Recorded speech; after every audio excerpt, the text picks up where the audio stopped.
Bueno, entonces, de nuevo, buenos días a todos. Para Ronald que está presente y los compañeros si revisan posteriormente la grabación, pues bienvenidos a esta tutoría 2 de la asignatura de práctica docente, profesor de matemática. En esta ocasión queremos analizar, ¿verdad?, las propuestas curriculares a partir de las nuevas reformas que se han hecho, ¿verdad?, a lo largo de la historia en educación matemática y en educación media o básica, dependiendo del nivel donde vamos a desarrollar la práctica. Ese es el objetivo. Vamos a, después de este saludo y bienvenida, ¿verdad? Siempre recordar el horario de consulta, el sondeo de lectura, hablar sobre los antecedentes de los estudios curriculares en educación matemática y también de los análisis que se realizan en torno a la educación matemática. Abordar un poco del concepto de competencias matemáticas y hacer una revisión de la currícula salvadoreña. Para ir concluyendo, hablar un poco de las características que deben formar parte del perfil del profesor de matemática, ¿verdad?, y hablar un poco de las tareas. Bueno, el objetivo era, no sé si ya se unió alguien más, creo que no, recopilar también los datos de la distribución de práctica docente. Si no, posteriormente vamos a compartirle a los demás compañeros para tener estos datos, ¿verdad? Bueno, entonces, para iniciar una breve reflexión, no sé si gusta ayudarme a leer, Ronald, por favor. Muy bien. Dice, fomentar el aprendizaje a lo largo de toda la vida implica, ante todo, proporcionar a los jóvenes una educación completa que abarque a los conocimientos y las competencias básicas que resultan necesarias en la sociedad actual, que les permita desarrollar los valores que sustentan la práctica de la ciudadanía democrática, la vida en común y la cohesión social, que estimule en ellos y ellas el deseo de seguir aprendiendo y la capacidad de aprender por sí mismos. Bueno, muchas gracias. Esta reflexión la incluimos, ¿verdad? Porque nos habla del proceso completo de educación, ¿verdad? Sea independientemente de lo que nosotros estemos aprendiendo. Entonces aquí lo que nos invita a pensar es en qué implica la educación, ¿verdad? En algunas ocasiones quizás nos pase mucho a los profesores de matemática, ¿verdad?, que nos vemos tentados mucho a trabajar solamente en conocimiento. Y nos olvidamos que el proceso educativo también tiene que ver con otras áreas. De acuerdo a lo entendido, ¿qué otras áreas considera usted que hace referencia a esta definición, Rey?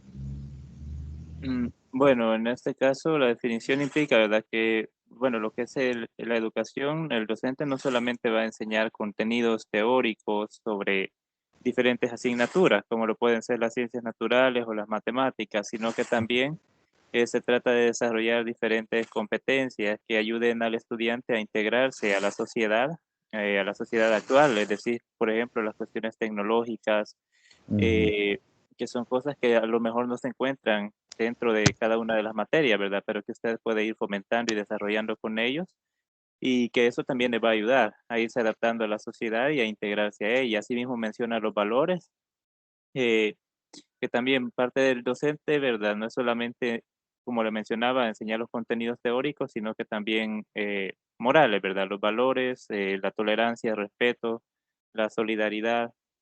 eh, y asimismo, pues veamos, y la capacidad de aprender por sí mismos, sino que enseñar al estudiante no solamente a que reproduzca contenidos, sino que él sea capaz de analizar y aprender por sí mismo, que es algo muy importante que tiene que hacer el profesor.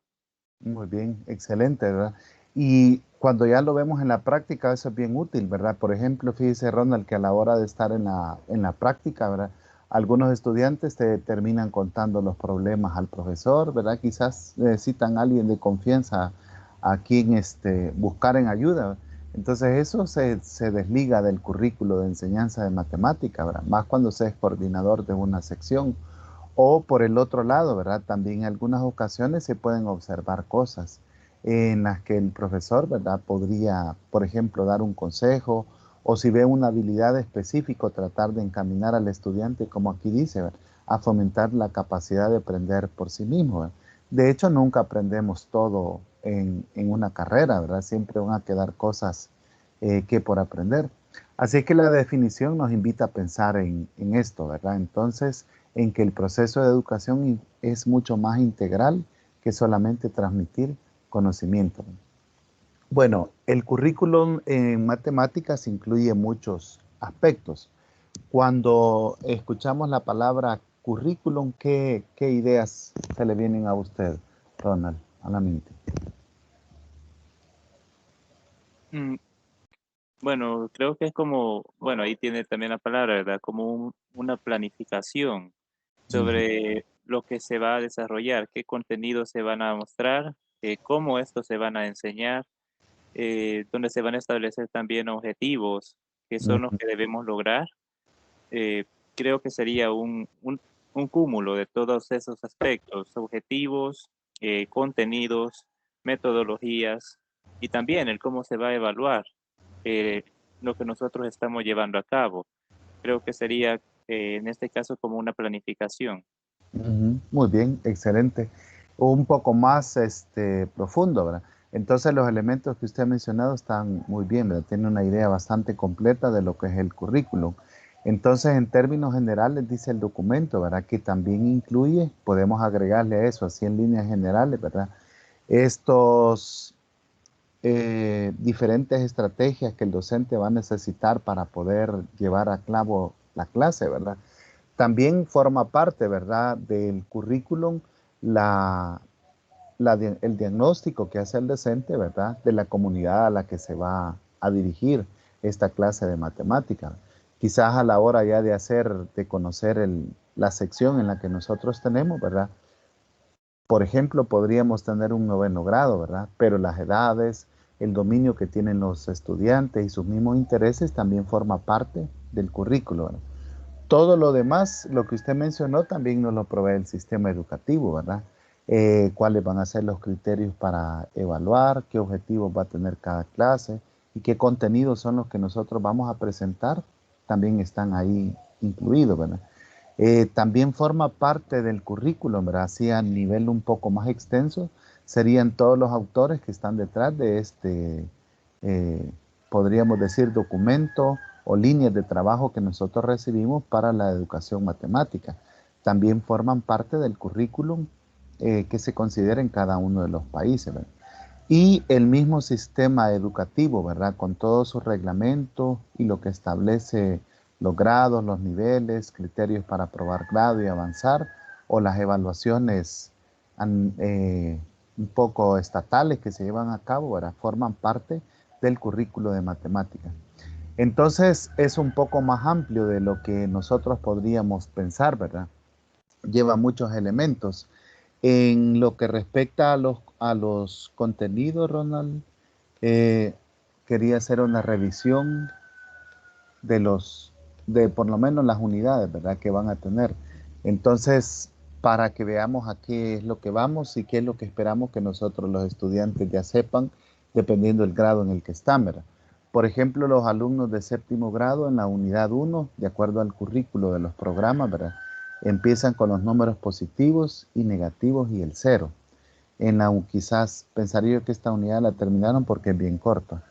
Este, la unidad, bienvenida Jocelyn, creo que se conectó. La unidad 2 dice que tiene que ver con suma y resta de números enteros, positivos y negativos y el cero.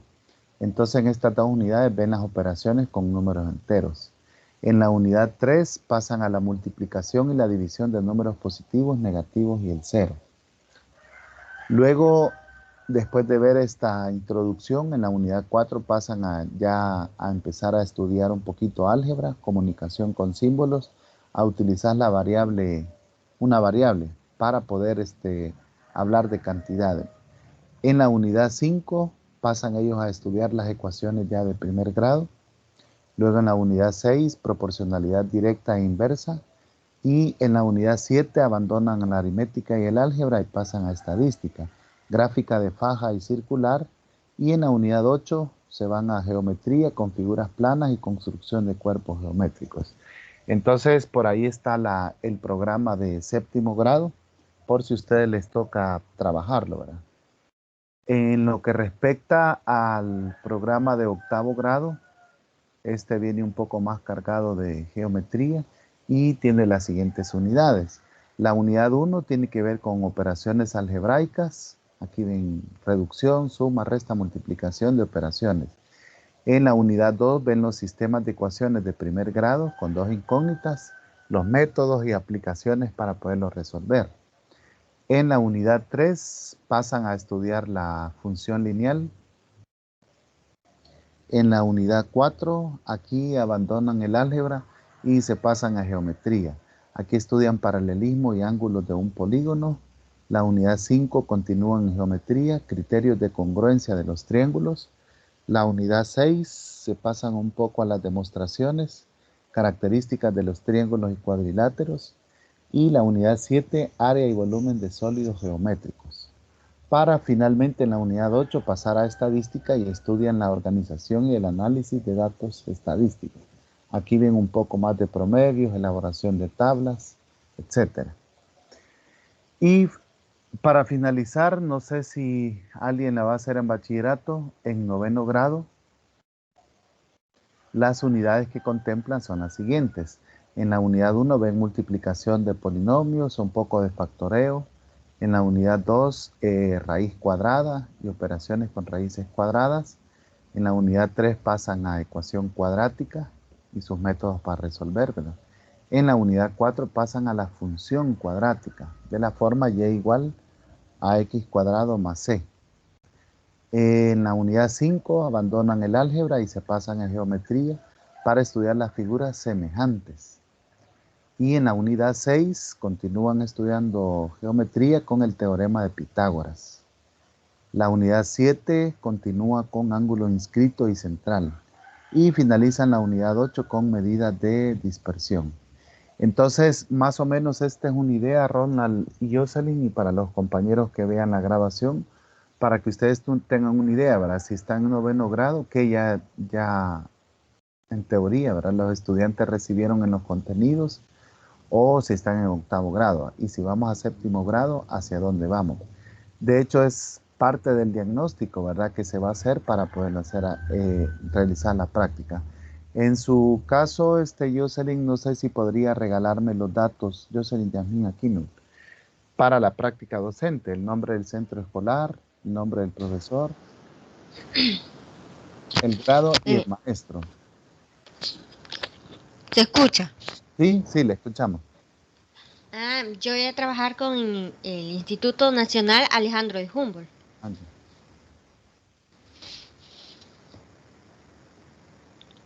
Ahí ven. ¿Ya sabe con qué profesor va a desarrollar la práctica? Sí, él se llama profesor Carlos Alfredo. Aquí lo tenía anotado. Alfredo. Ya le digo. Vaya, ahí sería bachillerato, ¿verdad? No le he Sí, dicho si bachillerato. primero o segundo año. No les sabría decir porque ellos trabajan con primero y segundo año. Entonces Sí. no sé cómo se le pone ahí. Vaya. ¿Qué me hace falta el grado? Aquí la práctica la haría por la mañana o por la tarde. Solo por la tarde, porque solo por las tardes llega él. Ah, vale. Está bien. Carlos Alfredo, ¿quién será? Carlos Alfredo. Ya le digo el apellido. Vaya. De él no tiene número de teléfono. Sí. Permítame, ya se lo doy. Vaya, está bien. Vaya, entonces ahí, en su caso, Ronald, ahí tiene una idea de los contenidos que va a trabajar, ¿verdad? Yo creo que si va a 9º grado, quizás sería ya, si no es unidad 1, unidad 2, ¿verdad? Por ahí han de ir.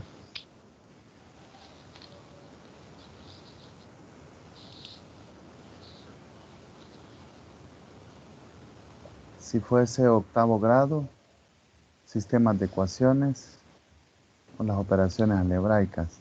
Y en 7º ya han de ir en la unidad 2 también.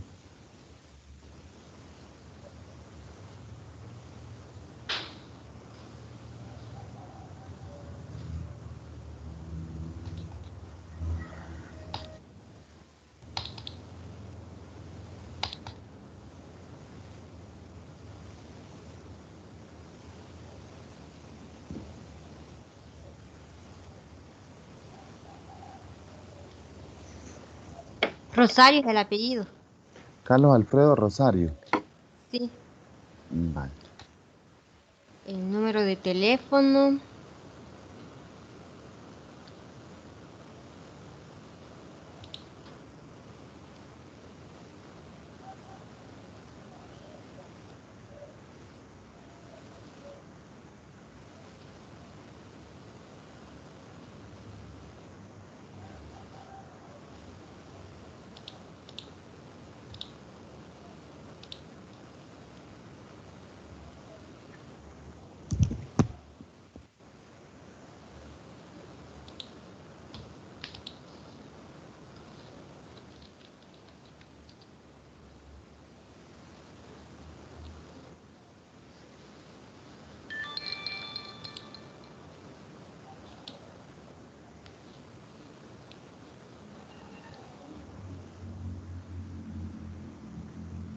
Bueno, me lo escribe ahí en un mensajito, si lo tiene ahí.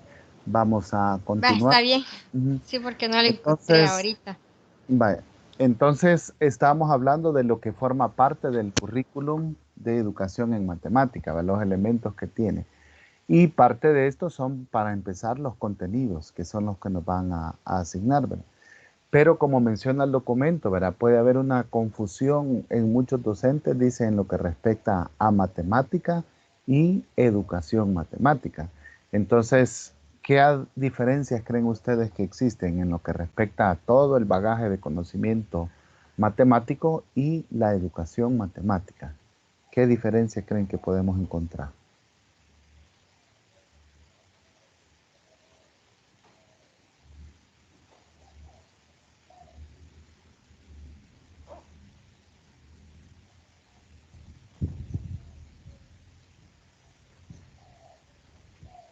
¿Quién está ahí? Jocelyn, ¿qué opina usted?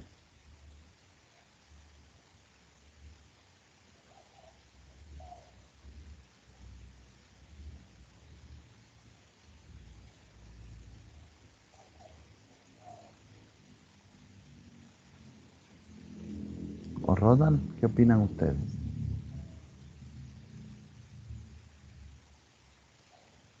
Mm, Bueno, ahí supongo que lo que es ya la educación matemática tiene que ver más también lo que es el papel de la transmisión de conocimiento, ¿verdad? Donde ya se inserta lo que son la pedagogía y la didáctica, lo que es la metodología que el docente va a utilizar, las diferentes técnicas para transmitir ese conocimiento y que así se dé un buen aprendizaje en los alumnos, porque lo que es el conocimiento, pues pueden tenerlo varias personas, ¿verdad? El conocimiento como tal, pero la capacidad para poder transmitirlo, el conocimiento de diferentes técnicas y teorías que ayuden a que la transmisión sea eficaz y que el alumno aprenda, eso ya sería algo por aparte.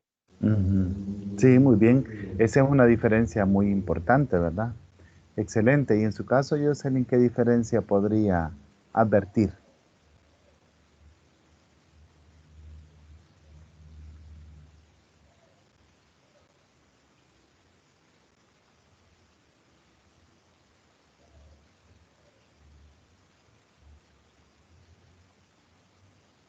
Podríamos pensar, por ejemplo, sí, diga, perdón.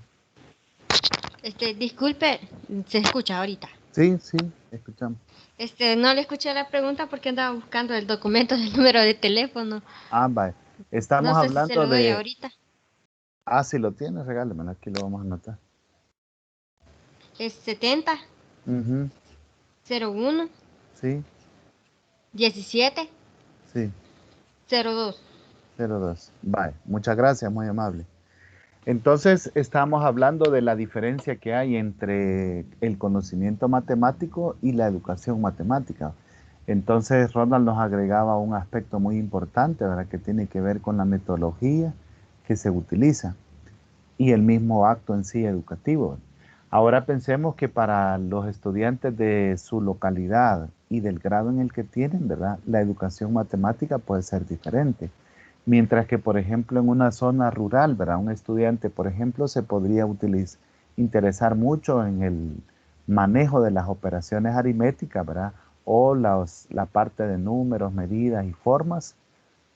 Quizás un estudiante de bachillerato, ¿verdad? Que tiene aspiraciones a ir a la universidad, Entonces se puede interesar más en aprender álgebra, por ejemplo, ¿verdad? Para poder, por ejemplo, aprobar un examen para la universidad o su prueba final de bachillerato. Entonces la educación matemática es bien diferente para estos dos jóvenes, aunque los estén en el sistema educativo. Entonces, ¿qué diferencias podemos advertir entre conocimiento matemático y educación matemática? Bueno, para enseñar las matemáticas se tiene que tener presente o dominar la mayoría de los temas que se nos enseñan, Ujú. tener dominio sobre los temas y también conocer el cómo enseñarlos y los recursos que se tienen disponibles para ponerlos en práctica y enseñarlos ahí también. Ujú, muy bien. Esos son otros dos aspectos importantes, ¿verdad? Los recursos que utilizamos y lo que se refiere también a la didáctica de la enseñanza de la matemática. Entonces, aquí nosotros podemos advertir también otra diferencia, ¿verdad? Que cuando nosotros estamos hablando de educación matemática, estamos formando todas estas habilidades que esperamos que el docente y el alumno vayan aprendiendo conforme el proceso, ¿verdad?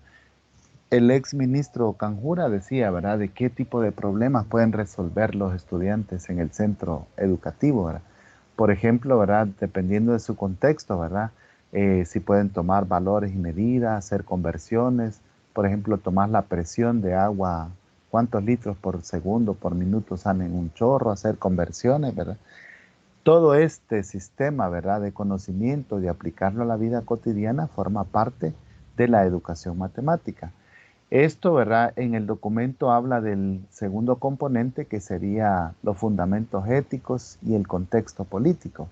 Con respecto a la ética, ¿verdad? Normalmente en nuestro medio las personas esperan que la escuela también tenga ese componente de parte de valores, ¿verdad?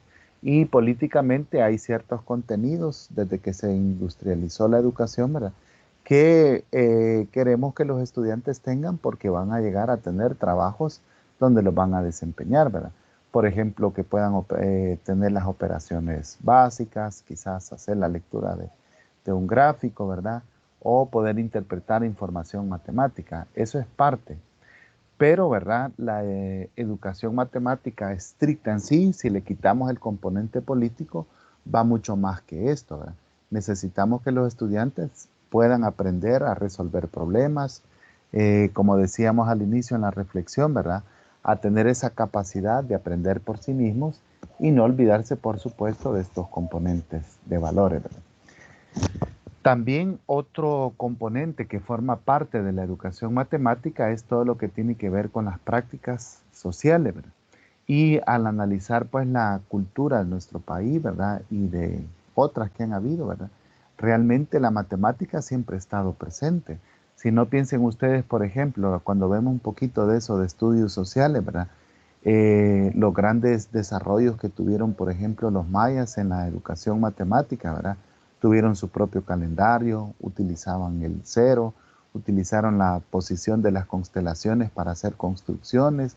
Las mismas construcciones arquitectónicas que ellos tienen nos demuestran de que culturalmente venimos de una civilización, ¿verdad?, que no estaba tan alejada de la educación matemática y podían comercializar y hacer trueques entre todos ellos. Entonces, la matemática siempre ha formado esencia del ser humano, ¿verdad? Y en este caso, nosotros venimos de una civilización, ¿verdad?, que tuvo importantes avances en lo que respecta a la educación matemática.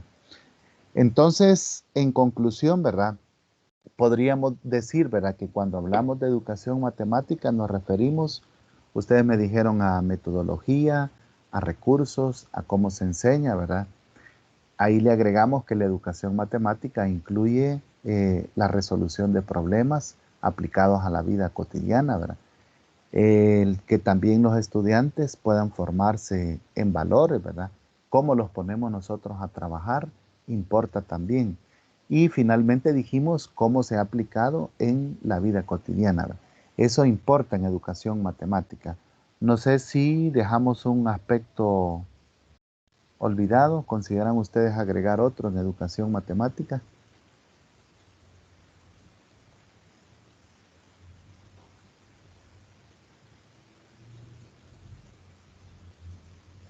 Parte de la herencia cultural también es lo que las personas dicen, ¿verdad? Las personas dicen antes, los estudiantes en segundo grado, dice, ya se podían las tablas y podían hacer las operaciones. Y ahora los alumnos de noveno grado, de primer año de bachillerato, todavía tienen problemas, ¿verdad? Yo les preguntaba a los de primer año de bachillerato esta semana si pueden dividir, porque estamos viendo la división de polinomios y no pueden hacer una división.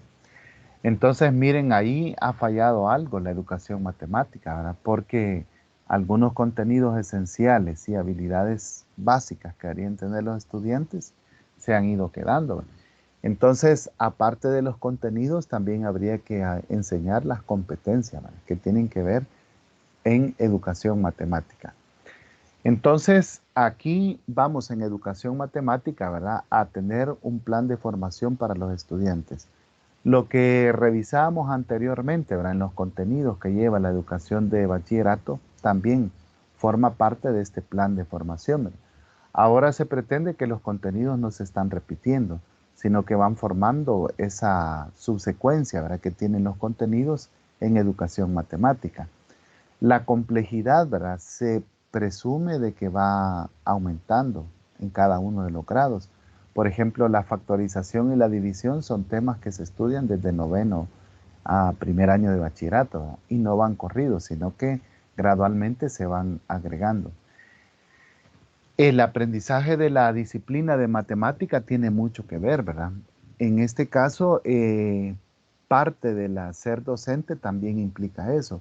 Ustedes quizás han podido notar, ¿verdad?, que la mayoría de jóvenes en edades escolares tienen un poco mucha tendencia al uso del teléfono. Entonces, es parte de esta disciplina que ellos puedan dejar por ahí a un lado el teléfono, que en la práctica lo van a observar y estar de lleno en la clase de matemática. Porque puede ser, ¿verdad?, que alguien tenga parte de esa disciplina. Lo ideal fuese que al inicio del salón, ¿verdad?, o de la clase, ustedes puedan hacer un convenio o un pacto, ¿verdad? Porque a veces los adolescentes, si les ponemos algo así restringido, pues puede ser un poco difícil. También parte de esta educación matemática tiene que ver con las demandas sociales del conocimiento matemático. Y es como les decía yo, ¿verdad? Las personas asumen que quien va a la escuela entonces puede, por lo menos las operaciones básicas. Pero en la práctica puede que no suceda de esta forma, ¿verdad? Aprovechando esto, entonces, con la siguiente reflexión, vamos a ir a revisar los contenidos curriculares de bachillerato. Y la frase dice así, ¿verdad? El aula, dice, es el ámbito de trabajo del profesor de matemáticas. Su finalidad es la educación a través de unos conocimientos y unos modos específicos de pensamiento. Una herramienta principal de trabajo para el profesor de matemáticas es el currículum de matemáticas. Entonces, en esta hay una idea muy importante, ¿verdad?, que me llamó a mí la atención, es que dentro del quehacer de un profesor, ¿verdad?, ya sea universitario o de escuela básico, tiene que ver con enseñar esos modos específicos de pensamiento. Normalmente nosotros nos enseñamos a resolver los ejercicios, pero como ustedes pudieron observar, si no lo han hecho en el segundo video de la licenciada Illinois, creo que si no me recuerdo, que está ahí en la plataforma, ella tiene un video ahí que dice cómo mejorar la enseñanza de los estudiantes de matemática. Y uno de los consejos que da es ese, ¿verdad? Que no el profesor le haga los ejercicios iguales que el alumno va a hacer, porque entonces le estamos robando el pensamiento al estudiante, dice, su capacidad creativa y de poder pensar. Entonces, una de las finalidades de la educación matemática es esta, ¿verdad?, insistir en un modelo de pensamiento. ¿Y por qué es importante el conocer el currículum de matemáticas para el profesor? ¿Qué opinan ustedes?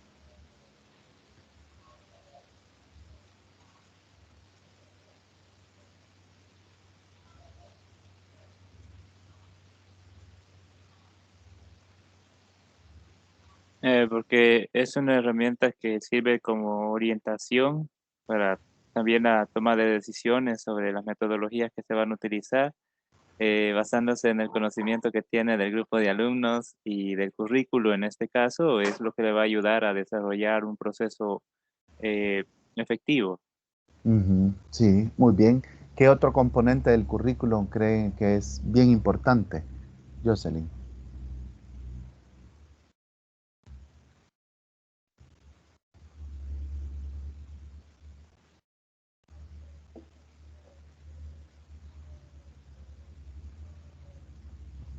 Jocelyn, ¿está por ahí? Bueno, entonces pensemos para en algunos elementos importantes. Por ejemplo, imagínense qué haríamos si no supiéramos los objetivos de cada clase. Es decir, qué pretendemos con los estudiantes. Sería un poco difícil, ¿verdad? Y si no tuviéramos la secuenciación de los contenidos, ¿verdad? Es decir, qué se va a enseñar en séptimo, qué en octavo y qué en noveno, entonces sería difícil no lograrlo. Ahora los estudiantes tienen los textos en matemática, entonces eso facilita mucho el trabajo. Si nos vamos a primer año de bachillerato, vamos a revisar cuál es la secuenciación de los contenidos. Dice, aquí está. En la unidad 1, los estudiantes están revisando las operaciones con números reales. En la unidad 2, se están revisando en la lección 1 los productos notables, en la lección 2 la división de polinomios y en la lección 3 la ecuación cuadrática y los números complejos. Luego, cuando pasan a la unidad 3, ya están revisando el contenido de desigualdades, lineales y algunas no lineales. Para pasar a la unidad 4 se estudian las funciones reales, ¿verdad? Dominio, función, aplicaciones y prácticas en GeoGebra. En la unidad 5 los estudiantes aprenden a resolver triángulos oblicuángulos. En la primera parte los rectángulos y en la segunda parte los no rectángulos, los oblicuángulos. Luego en la unidad 6 pasamos a trigonometría, identidades y ecuaciones trigonométricas, identidades trigonométricas y ecuaciones trigonométricas. En la unidad 7, bachillerato ve los vectores y los números complejos. Y para finalizar con estadística descriptiva en la unidad 8, muestras, estadísticas, parámetros, medidas de posición y creo que por ahí ven el diagrama de caja y bigote. Eso es primer año de bachillerato. Entonces esto nos sirve por si no vamos a trabajar en bachillerato, sabemos a qué contenidos son los que queremos preparar los estudiantes para que vayan. En lo que respecta a segundo año de bachillerato, los contenidos de este currículum son los siguientes. En la unidad 1 los estudiantes resuelven ecuaciones con radicales, bicuadráticas y racionales. En la unidad 2 se hace el estudio de la línea recta, ¿verdad? Fórmulas, pendiente, ángulos entre rectas, etcétera. Todo lo que tiene que ver con la línea recta. Para luego pasar a la unidad 2. Unidad 3, perdón. Aquí se ven las secciones cónicas. La parábola, la circunferencia, la elipse, la hipérbola y la práctica en GeoGebra. En la unidad 4 los estudiantes ven las funciones trascendentales, sería la exponencial, logarítmica, y en la unidad 5 ya ven las parte 2 de las trascendentales, función inversa, logarítmica, trigonométricas, etc. En la unidad número 6 se estudian las sucesiones aritméticas y geométricas. En la unidad número 7 se ven las técnicas de conteo, conjuntos, permutaciones y combinaciones. Y se finaliza en la unidad 8 con la sección de probabilidad, axiomas de Kolmogorov, y la segunda lección es probabilidad condicional. Entonces ahí tenemos la colección completa, ¿verdad? De los contenidos desde séptimo hasta segundo año de bachillerato. Entonces se pretende, ¿verdad?, de que los contenidos vayan, los de grado básicos, vayan sirviendo para lo que van a ver al finalizar, ¿verdad? Y los contenidos no se repiten, ¿verdad?, como pasaba con el programa de antes. Entonces, hagamos una breve revisión de lo que dice acerca del currículo salvadoreño, ¿verdad? En esto se encuentra en el documento que se llama así, currículo al servicio del aprendizaje, y en una sección tiene este recorte que he hecho yo, ¿verdad? Dice componentes curriculares. Entonces los componentes curriculares son los siguientes, dice las competencias de la unidad, los mismos contenidos en sus tres categorías, ¿verdad? la evaluación y también el refuerzo académico. Es lo que contempla el currículo salvadoreño. En lo que respecta a competencias de la unidad, dice que estas están estructuradas en función del conocimiento. Entonces, esperamos que son habilidades, ¿verdad? Que esperamos que el estudiante logre después de desarrollar los contenidos. No tanto en conocimiento, sino que el conocimiento es una parte. Esperamos que sean aplicaciones que hagan a la vida cotidiana. Los contenidos también, ¿verdad? Se definen, dice, como habilidades, actitudes y conocimientos necesarios para el desarrollo de las competencias. Entonces, en estos están, dice que están los contenidos procedimentales, que serían lo que tiene que ver con los algoritmos matemáticos que llevan a cabo los estudiantes. Y los segundos serían los contenidos actitudinales, ¿verdad? Que se van trabajando. El tercer componente del currículo es la evaluación. Aquí son las directrices generales, ¿verdad? Que tienen los profesores y los estudiantes para ser evaluados en el sistema educativo salvadoreño. Qué porcentaje es para lo que ellos trabajan en su cuaderno, qué porcentaje es el que logran con los exámenes que hacen después de las unidades, o qué porcentaje logran cuando entregan practico los aprendidos o de su cuaderno de ejercicio. Y un componente más, ¿verdad? Es qué podemos hacer de refuerzo, porque la evaluación tiene ese instinto, podríamos decir, ¿verdad? Que evaluamos para saber qué está bien y qué está mal, ¿verdad? Así podemos tener un plan de mejora. Bueno, entonces esto es lo que considera el manual, ¿verdad? Del currículo al servicio del aprendizaje con respecto a los componentes curriculares. No sé si hay algún comentario, alguna pregunta que ustedes tengan aquí.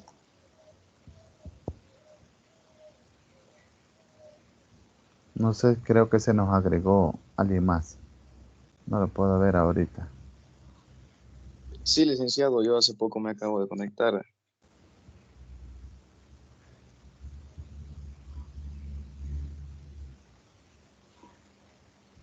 Bueno, bienvenido.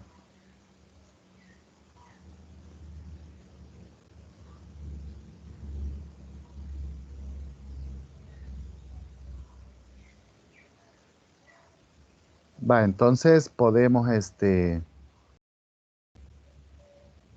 continuar.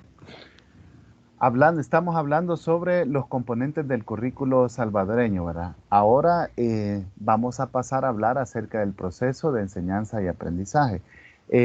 Con respecto a qué es lo que incluye, ¿verdad? Este análisis del currículo, vamos a ver el video corto que está aquí en la plataforma. Déjenme ver si lo podemos poner, que se llama análisis didáctico. Es el segundo video que está sugerido para esta unidad. Entonces, entiendo yo que está cargado con sonido. Ustedes me confirman si se puede. No sé si lo escuchan.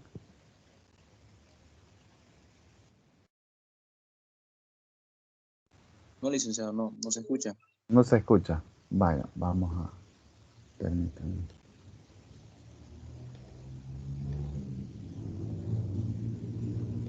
Pero sí se veía la imagen. Sí, la imagen sí. Ah, vale, gracias.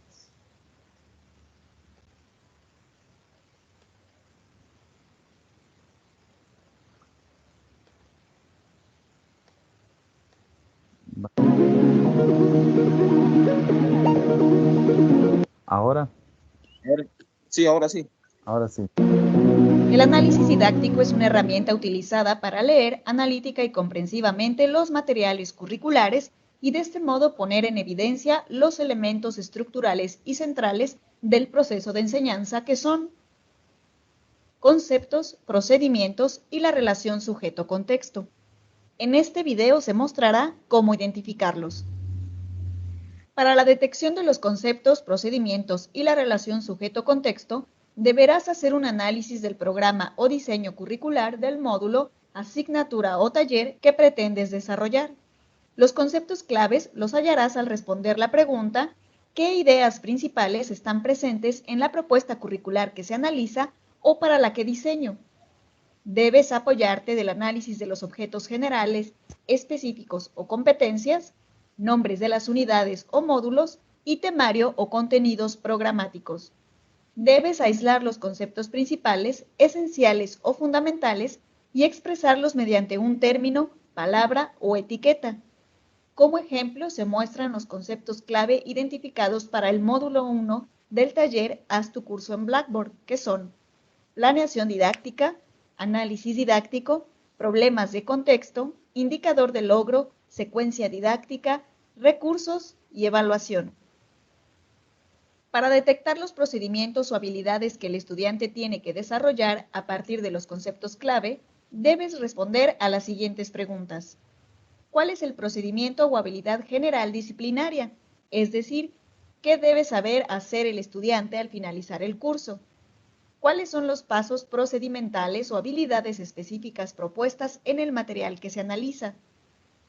¿Cuál es el desempeño que deben demostrar los estudiantes teniendo como referente la disciplina? Para hacer comprensible los procedimientos o habilidades, debes redactarlos con un verbo y un concepto clave. Es importante que los verbos resalten solo el saber hacer, ya que la parte conceptual la has identificado en el paso anterior. Los procedimientos deben reflejar un análisis del programa o diseño de la asignatura, módulo o taller a desarrollar, es decir, los objetivos, propósitos o metas de aprendizaje esperados. Un ejemplo de los procedimientos serán los del módulo 1 del taller Haz tu material en Blackboard, que son los siguientes. Elaborar una planeación didáctica donde los pasos para hacerlo son: analiza didácticamente el programa de asignatura, define problemas de contexto y desempeños esperados, diseña actividades, elabora indicaciones y diseña la evaluación del curso. Como puedes notar, son habilidades específicas o desempeños que comprobarán el desarrollo de la habilidad general. La identificación del sujeto se hará al responder a las preguntas: ¿a quién está dirigido o quiénes son mis estudiantes? ¿En qué medios se desenvuelven o desenvolverán durante su ejercicio profesional? ¿Qué desafíos éticos, sociales o ambientales están relacionados? Te será de ayuda el análisis del programa de asignatura o currículo, específicamente los apartados, prerequisitos, conocimientos, actitudes y valores previos. Finalmente contesta: ¿qué actitudes son ideales a desarrollar? Para el módulo 1 del taller Haz tu curso en Blackboard, se detectó que el sujeto es adultos con formación profesional y expertos en diferentes disciplinas con experiencia en la docencia, generadores de contenido en programas presenciales, mixtos o a distancia. Reconoce la importancia de hacer un plan de clase. Es empático con los estudiantes al diseñar actividades. Demuestra compromiso de desarrollar cursos de calidad.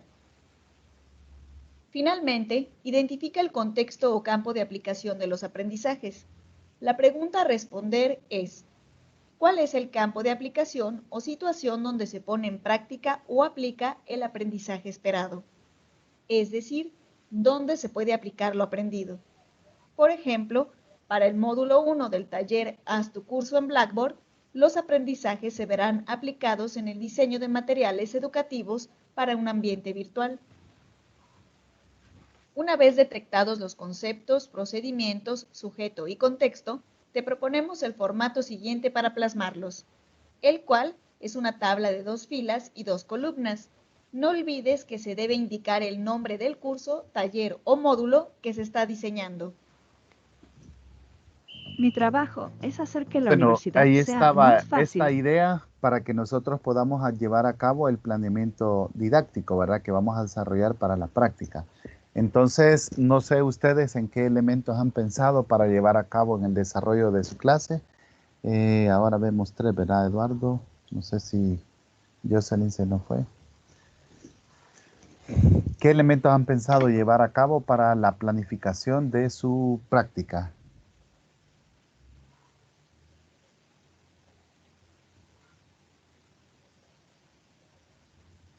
Elementos, licenciado, en decir como una estrategia, metodología o algo que Ajá, nos sirva para la realización de la práctica, ¿verdad? sí, como vimos los elementos en ese video, ¿verdad? Sí, como se va a realizar lo que sería como una planificación, ¿verdad? De lo Ujú, que serían los contenidos que se van a impartir durante la práctica, ¿va? ujú, Entonces, yo pienso que, bueno, para mí quizás al observar anteriormente en cómo nos daban las clases, digamos, los docentes en la escuela, creo que a veces como que nos quedan marcados algunos tipos de metodología, ¿verdad? ujú. Y que uno considera que tuvo gran influencia en lo que es en nuestra persona, ¿va? Porque de tal manera uno así aprende, va dependiendo si la metodología es buena. Ujú, Entonces, uno de los elementos que yo pienso eh, meter durante la planificación de ello es como la creación de ideas, a partir de ideas para poder desarrollar, digamos, un contenido, ¿va? Darle la oportunidad a lo que son a los estudiantes para que ellos también puedan como crear un contenido y que se vuelvan como constructores, digamos, de algo que no se ha desarrollado en sí durante la clase. sí, muy bien. ¿Y en su caso, Rona?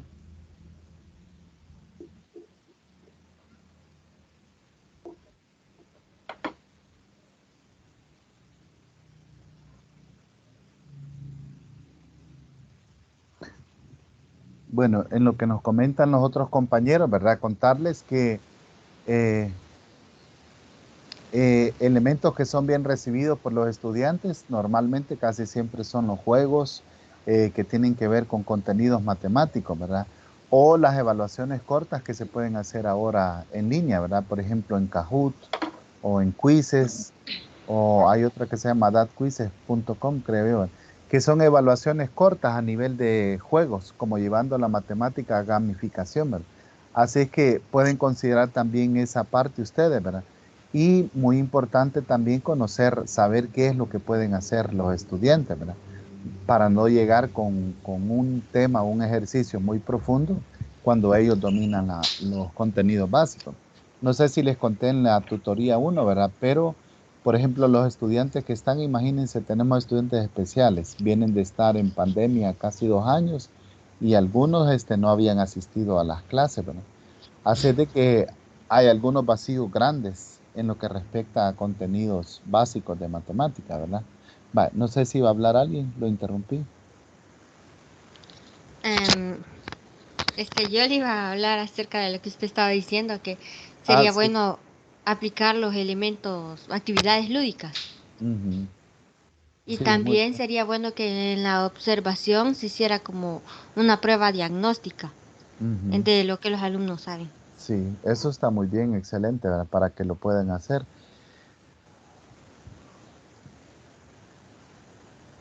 Así es, ¿verdad? A otras actividades tan simples, ¿verdad? Como que los estudiantes participen en la clase y puedan pasar al pizarrón a hacer un ejercicio. También son muy recibidas. Recuérdense que los adolescentes normalmente en tercer ciclo y bachillerato son bien activos, ¿verdad? Y lo que quieren es estar, que la clase sea un poco dinámica. Así que nosotros podemos diseñar, ¿verdad? Este proceso de enseñanza-aprendizaje.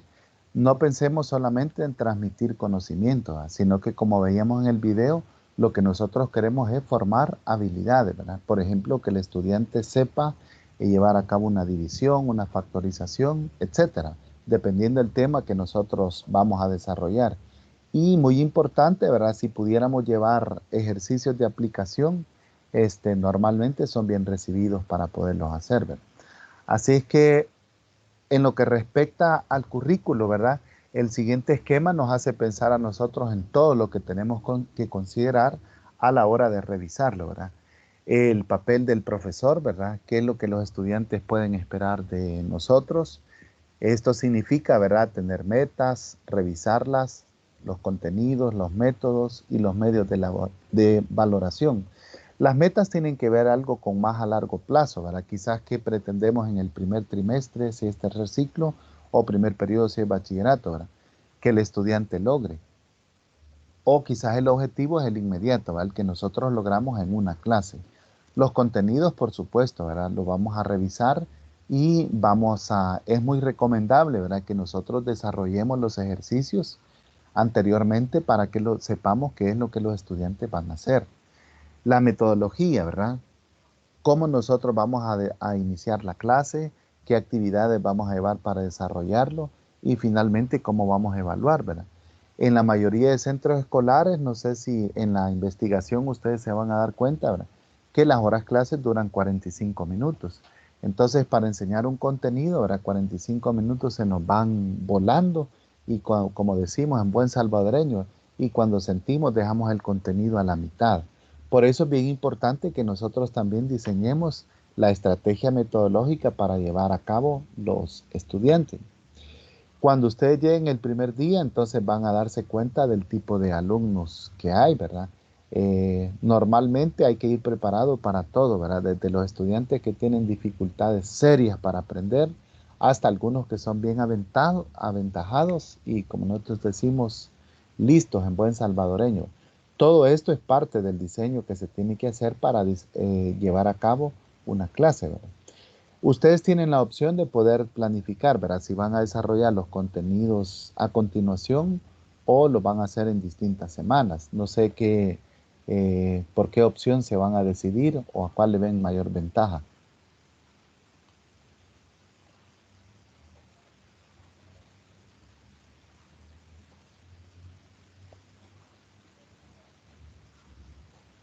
Eduardo, ¿qué opina usted? Es con respecto a la práctica, ¿verdad? A la Como práctica. la Sí. disponibilidad de ir a realizarla, ¿verdad? Ajá, correcto. Sí, fíjese de que yo a veces, digamos, como creo que esto uno lo va a acomodar a un horario adecuado, ¿verdad? Creo yo, ¿verdad? Sí. Entonces, creo que sí dispongo del tiempo para poder realizarlo, porque generalmente trabajo 24 y me quedan 48 de descanso, ¿verdad? Y me queda como el tiempo disponible para poder ir a realizar la práctica en ese horario que tengo disponible. Ujú. Vale. Muy bien, entonces decide hacerlos así, continuos, los contenidos. Sí, eso es lo que yo pretendo, pero como también hay que prepararlo, ¿verdad? Porque Sí, por el pienso, horario que tienen. Bueno, y por sí, eso les exacto. digo, esta primera parte les va a servir para que ustedes puedan investigar eso, ¿verdad? El horario, el tiempo que da para cada clase, los contenidos en los que van los docentes, y de ahí ya podemos hacer esta revisión curricular y diseñar nuestra clase, ¿verdad? En su caso, Ronald. Igual, ahí voy a tratar, bueno, quizás voy a tratar de sacarlo de manera continua en una misma semana, por supuesto, con el mismo grado, eh, pero es algo que ya voy a ver en el momento, porque no sabría decirle ahorita. Sí, ujú, tiene que ver mucho con la investigación, ¿verdad? Y yo Sí, sé.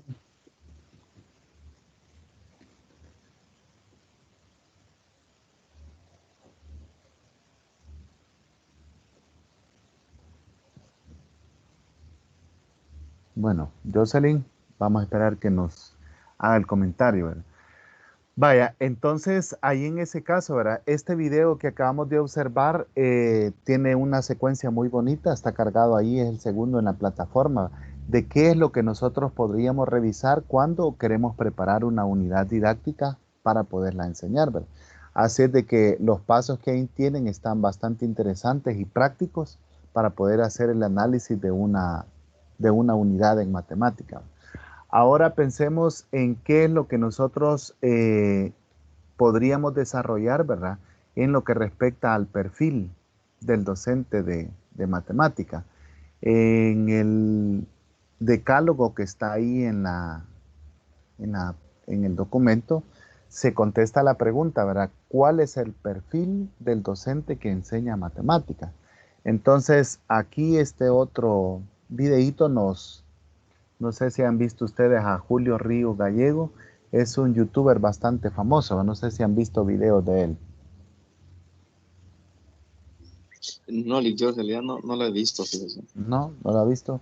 Bueno, por aquí en este video habla un poco él del perfil del profesor de matemática, porque cuando nosotros pensamos, pues existe una gran variedad de lo que podría ser, ¿verdad? Desde especialistas hasta algunos que no son especialistas. Entonces, el documento lo que tiene es que nos invita a pensar a nosotros en cuáles podrían ser podríamos decir como el decálogo, lo llama el documento, ¿verdad? Los principios, las características las cualidades, ¿qué más? Las bondades, ¿verdad?, que debería tener el profesor de matemática. Escuchemos lo que dice este video corto de Julio Ríos. ¿Me confirma si se escucha? Los profesores de matemáticas Sí, se escucha. Sí, vale. Entonces, ejercemos una poderosa influencia en nuestros estudiantes. Con nuestras palabras y acciones podemos lograr dos cosas: o que ellos se sientan atraídos, fascinados por aprender matemáticas, por llegar cada vez más lejos en el mundo del conocimiento, o todo lo contrario, que ellos sientan rechazo, temor o fobia hacia esta disciplina, que la vean como una pesadilla o una barrera que no les permite avanzar en sus estudios y que por lo tanto se convierta en la excusa perfecta para abandonar su actividad académica.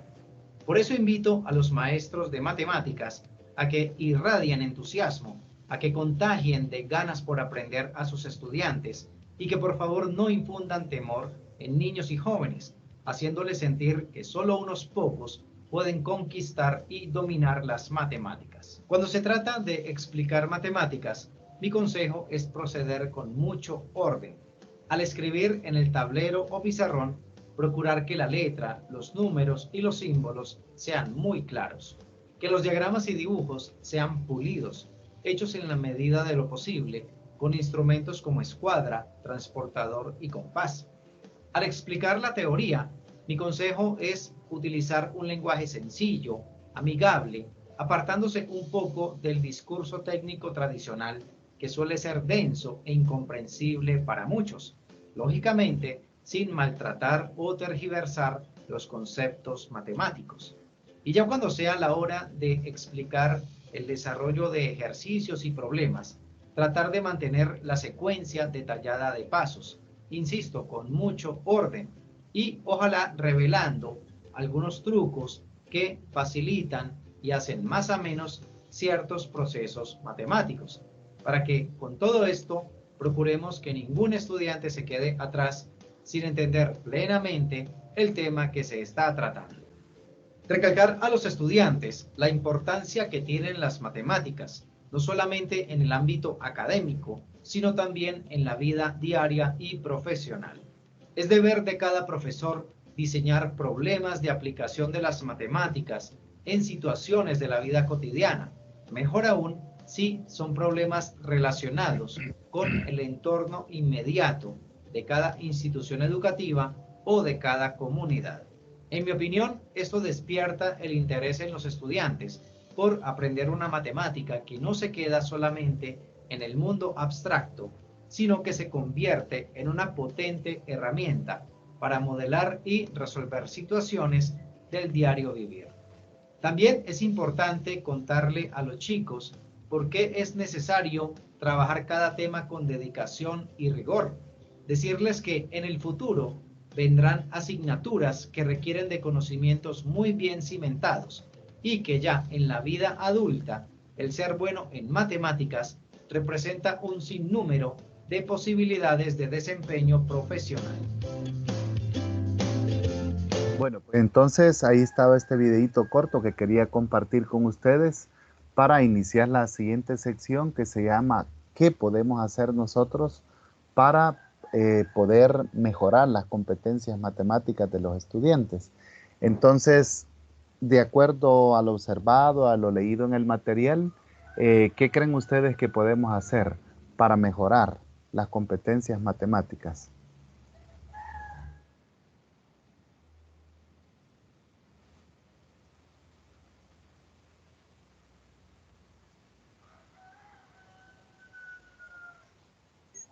Sí, licenciado.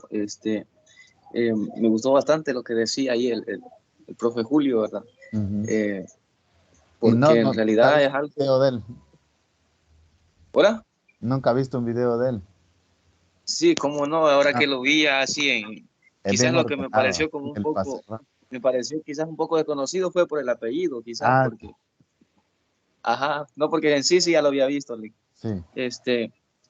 Creo que me parece bastante importante lo que él decía porque en muchas, se han dado situaciones que muchas veces los estudiantes como que no les gustan las matemáticas, ¿va? Y es una realidad que se vive, ¿va? Porque hasta el día de hoy a muchos como que no les enfatiza, no les motiva el querer aprender, sino que ven a las matemáticas como algo obligado, digo yo, no es algo que les nace, ¿va? Pero es por lo mismo, porque muchos docentes se han encargado prácticamente de enseñar de una manera muy inadecuada, ¿va? Lo que es la matemática, muy difícil.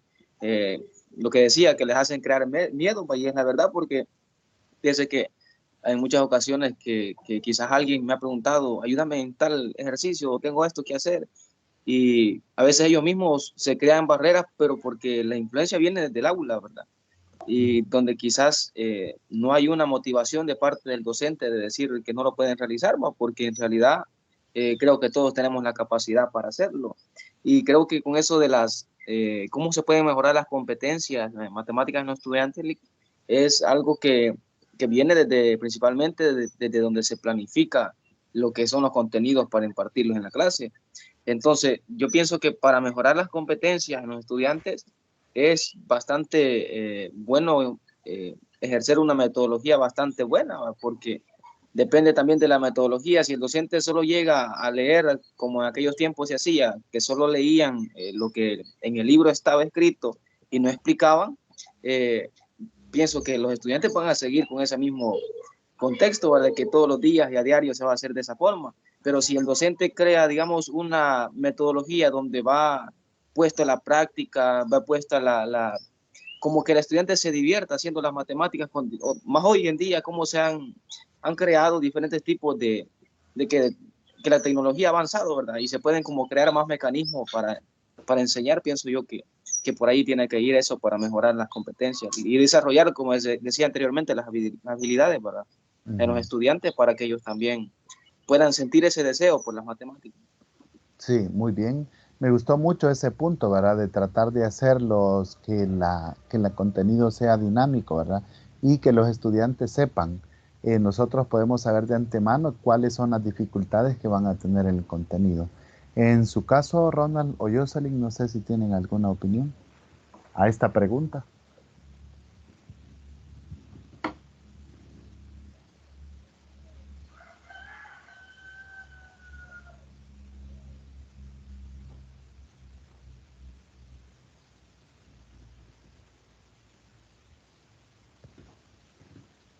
¿No? Bueno, en el primer video de la doctora Ilis, ¿verdad? Ella comenta un aspecto muy importante, ¿verdad? Que es que nosotros diseñemos las actividades. Entonces, ¿con qué vamos a empezar la clase? Es algo muy importante, ¿verdad?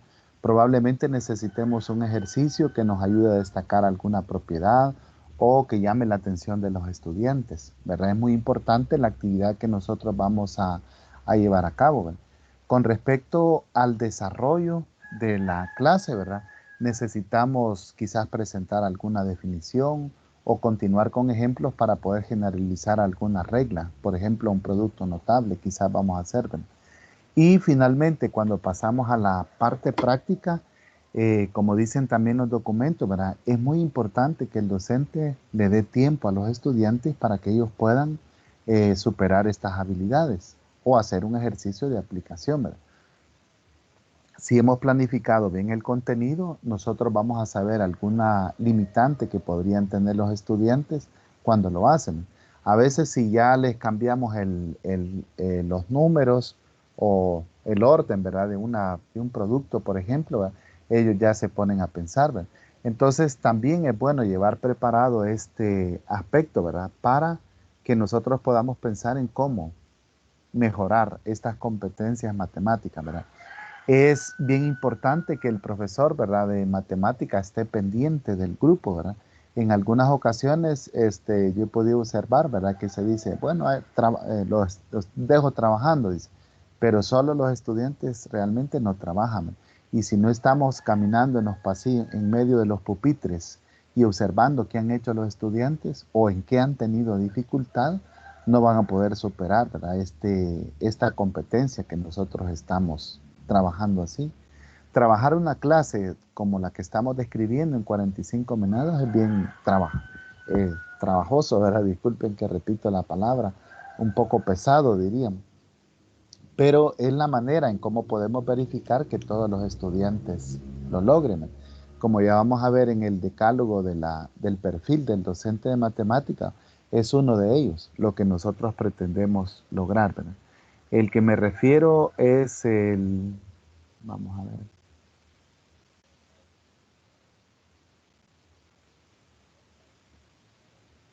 Permítanme, aquí está. Me refiero a este, ¿verdad? Hablando un poco del perfil del profesor de matemática, ¿verdad? El autor Pedro Puj Adam planteó estos 10 principios que forman parte de cómo debería ser el profesor de matemática, ¿verdad? Entonces dice el primero, no adoptar una didáctica rígida, sino acordarla en cada caso al alumno, observándole. Entonces, vean ustedes qué importante es eso, ¿verdad? Que nosotros podamos estar pendientes de lo que van a hacer los estudiantes. En su práctica, ustedes se van a dar cuenta de que algunos estudiantes, ¿verdad? De donde nosotros dejamos el pizarrón, no pasan, ¿verdad? Porque no entendieron, tienen pena preguntar, que sus compañeros los vayan a avergonzar, o el mismo profesor, ¿verdad? Podría pasar eso, pero si no observamos qué ellos están haciendo en el tiempo que no los podemos a trabajar, no vamos a detectar esa limitante. El segundo dice no olvidar el origen concreto de la matemática, ni los procesos históricos de su evolución constante. ¿Y cuál fue ese origen concreto de la matemática? Siempre fue un nivel práctico el que tuvo la matemática, resolver problemas de la vida cotidiana. Así que nosotros podemos hacer ese resumen, ¿verdad? El profe Julio decía de no tratar de usar ese lenguaje así tan técnico. Yo en cierta ocasión, hace unos años, tuve una anécdota, brevemente se la voy a contar. Expliqué el contenido, pero muchos no lo habían entendido. Entonces había un alumno ahí bastante aventajado, ¿verdad? Que lo puse a que él explicara el ejercicio como lo había entendido. Y en el lenguaje propio de él, ya hubo otro grupo de estudiantes que sí comprendió el contenido, ¿verdad? Entonces me quedó ese aprendizaje, ¿verdad? Que a veces los profesores usamos las palabras tan técnicas que para los estudiantes no nos comprenden. Y el lenguaje de ellos, que es un poco más sencillo, entonces puede ayudarse, ¿verdad? Esa estrategia de ponerlos a trabajar en grupo y que ellos se expliquen también puede funcionar. El tercero dice presentar la matemática como una unidad en relación con la vida natural y social. Entonces, los estudiantes, ¿verdad? Entre los grados más grandes están, pueden pensar que la matemática es de otro universo, ¿verdad? Que para qué me la enseñan. Entonces, es labor de nosotros mostrarle, ¿verdad? Que lo que estamos enseñando es fácil, ¿verdad? Normalmente eso como que cambia la actitud de los estudiantes, ¿verdad? Es decirle que lo que estamos aprendiendo es bastante fácil, ¿verdad? Quizás el proceso sea largo, ¿verdad? El cuarto dice graduar cuidadosamente los planos de abstracción. Por eso en la planificación nosotros decidimos, ¿verdad? Bueno, yo voy a desarrollar con los alumnos estos 3 ejemplos. Y entonces al final decidimos, ¿verdad? Cuál va primero y cuál va de último. También es bueno irle preguntando a los estudiantes si van asimilando los pasos, ¿verdad? Porque si no, al final de un ejercicio es bien incómodo que le digan a uno, no, ¿verdad? No entendí nada. O nosotros también preguntar, ¿verdad? Alguien necesita una segunda explicación. Levante la mano quien no entendió, ¿verdad? O levante la mano quienes sí entendieron. Como que esto detalle ayuda a los estudiantes a que, bueno, el profe quiere que aprendamos, ¿verdad? Entonces, ayuda mucho en cuanto a la actitud. El 5 dice enseñar guiando la actividad creadora y descubridora del estudiante.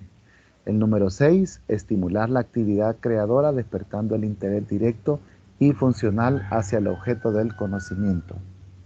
Número 7, promover en todo lo posible la autocorrección. Perdón, ¿y cómo logramos esto, verdad? Bueno, dependiendo del tema que estamos logrando, ¿verdad? Por ejemplo, en la división, ¿verdad?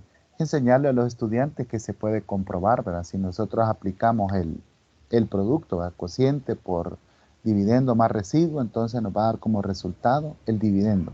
O si estamos enseñando a factorizar, pues multiplique los dos factores y tiene que obtener de nuevo el polinomio. O si estamos en una ecuación, podemos comprobarla para saber si hemos hecho correcto.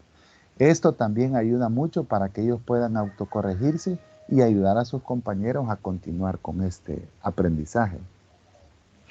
El número 8 dice conseguir cierta maestría en las soluciones antes de automatizarlas. Entonces, podríamos pensar, ¿verdad?, en cuando vamos a enseñar un contenido y qué posibles errores, ¿verdad?, o situaciones se pueden dar en la clase que salgan de mi control, ¿verdad? Por ejemplo, contemplen una mala conducta, una mala respuesta de parte de los adolescentes, que es bastante típico, ¿verdad? Podemos ir preparados para esto, ¿verdad? De tal manera que podríamos decir que un compañero maestro dice prepararse para lo peor para que no nos asuste lo que pueda suceder en una clase. Número 9 dice cuidar que la expresión del alumnado sea la traducción fiel de su pensamiento. A veces pasa, ¿verdad?, que lo que ellos dicen, no entendí nada, como que quiere decir, ¿verdad? En los primeros pasos me perdí, o la explicación del profe era muy rápida. Entonces ahí nosotros podemos tratar de pensar, ¿verdad?, qué es la excusa que están poniendo los estudiantes. Y la número 10, ¿verdad?, que fue la última que me gustó mucho a mí, por eso la subrayé en color rojo, dice procurar que todo alumno tenga éxitos y evitar su desaliento. Hay estudiante que puede decir, ¿verdad?, que él no está aprendiendo o está muy difícil.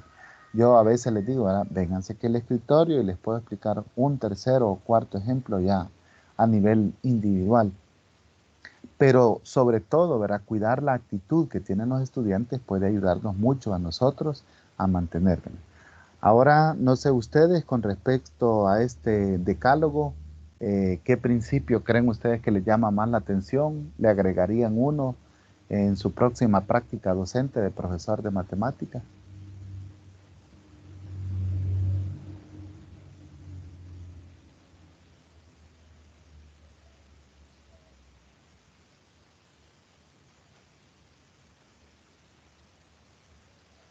Sí, yo creo que están bastante interesantes lo que son estas, eh, ¿cómo se podría decir? Como algunas, como una indicación, ¿verdad?, hacia el docente, ¿verdad?, qué es lo que debe realizar.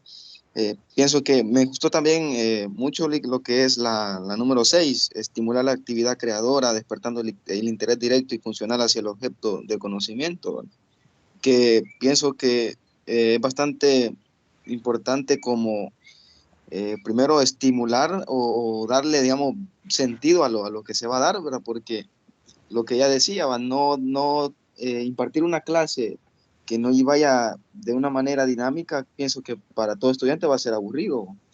Pero en cambio, si uno realiza o da un contenido, pero en medio de ello va algo como, no sé, por decirlo así, a veces un medio chiste puede cambiar como el pensamiento del estudiante, va relacionado, claro, siempre con lo que se está viendo, ¿verdad?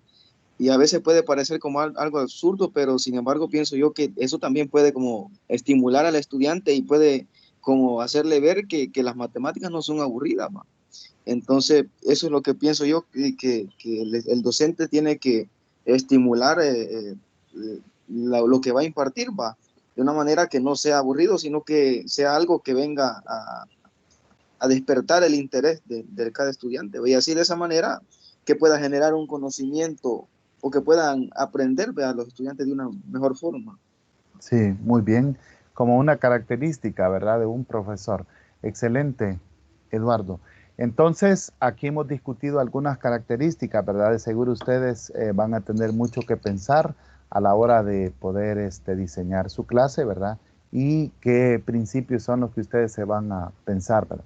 Pensemos en el alumno inquieto que necesitamos ponerle una actividad, quizás que pase al pizarrón, el alumno que puede ser líder, ¿verdad? El alumno calladito que termina bien rápido la clase, o los alumnos que están allá atrás, ¿verdad? Y quizás no quieren ni siquiera copiar la fecha del contenido.